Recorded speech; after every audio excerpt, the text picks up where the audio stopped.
Assalamualaikum warahmatullahi wabarakatuh. Saya Fani Aulia. Di sini saya akan membawakan cerita dongeng tentang persahabatan si tikus dan si singa.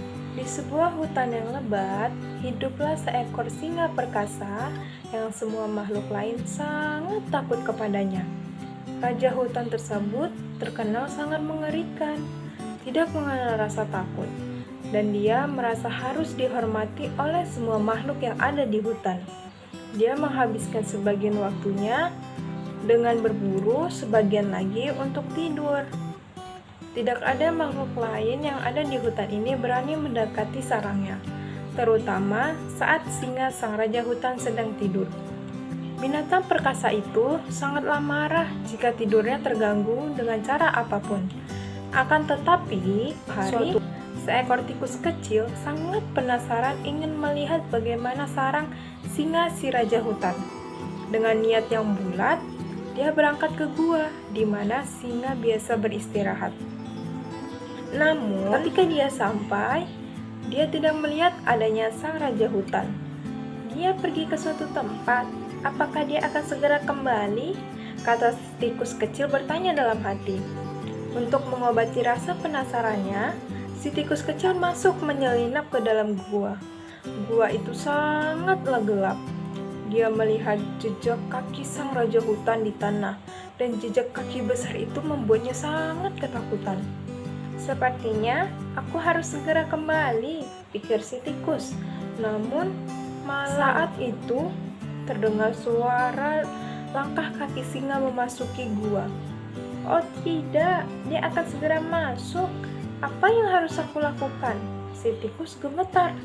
Ternyata singa si raja hutan hanya pergi untuk minum di sungai, dan dia datang kembali untuk beristirahat. Si tikus pun bersembunyi di dalam gua yang gelap dan melihat bayangan besar singa jatuh di lantai. Singa duduk di dekat pintu masuk gua dan beristirahat dengan kepalanya menempel di kaki yang besar. Ia langsung tertidur pulas. Seluruh gua tampak bergetar karena dekuran keras si raja hutan. Si tikus berusaha merayap keluar secara diam-diam. Ia pun berada di dekat pintu masuk gua. Namun, saat ia mencoba untuk menyeberangi singa, ekor kecilnya menyerempet kaki kiri dari sang raja hutan. Dan penguasa hutan tersebut terbangun dengan kaget. Terlihatnya kemarahan saat ia melihat tikus kecil di sarangnya. Walaupun takut, si tikus tidak kehilangan akal. Dia segera berlari. Namun malang, singa segera dapat menangkapnya. Sang raja hutan tersebut membuka rahangnya untuk menelan tubuh si tikus kecil ini. Si tikus kecil ini berteriak, "Maaf ya raja, saya tidak bermaksud membangunkan Anda. Saya hanya mencoba untuk meninggalkan gua ini, di mana selama ini saya sangat penasaran ingin melihatnya. Mohon biarkan saya pergi kali ini, dan saya tidak akan pernah lupa kebaikan Anda.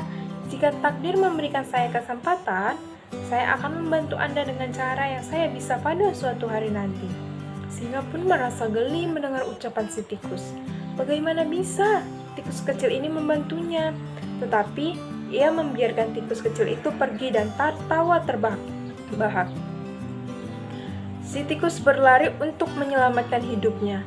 Dia sangat berterima kasih kepada sang raja hutan yang tidak jadi memakannya.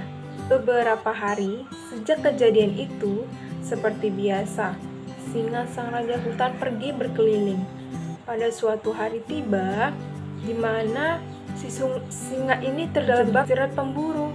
Ia berjuang mati-matian untuk membebaskan dirinya. Sayangnya, semua usahanya tidak menunjukkan hasil. Dia hanya menemukan dirinya bahkan lebih terjerat kuat di dalam jaring tali pemburu. Dia meraung dengan kemarahan dan ketidakberdayaannya. Penguasa hutan dalam kesulitan, pikir si tikus. Ini adalah kesempatan saya untuk bisa membantu dia sekarang. Tanpa berpikir panjang, si tikus berlari secepat yang ia bisa menuju tempat di mana suara itu berasal. Ia kemudian menemukan singa terperangkap dalam jerat pemburu. "Jangan bergerak yang mulia," saya akan memotong tali Anda dan Anda akan segera bebas, ucap si tikus. Tanpa membuang waktu, ia mulai menggigit tali dengan gigi kecilnya yang tajam. Segera itu, singa terbebas. Saya tidak menyangka bahwa kamu bisa membantu saya. Selama ini saya salah, kata singa dengan rendah hati. Akhirnya, kedua makhluk tersebut menjadi sahabat baik sejak kejadian itu. Nah, dari dongeng tadi dapat saya sampaikan pesannya bahwa kita tidak boleh menyepelekan orang lain, karena bisa saja orang tersebut memiliki kemampuan yang kita tidak ketahui. Selain itu, kita juga tidak boleh sombong terhadap sesama manusia, karena bisa saja suatu hari nanti orang itu akan menolong kita. Ingat bahwa kebaikan harus selalu dibalas dengan kebaikan. Terima kasih. Wassalamualaikum warahmatullahi wabarakatuh.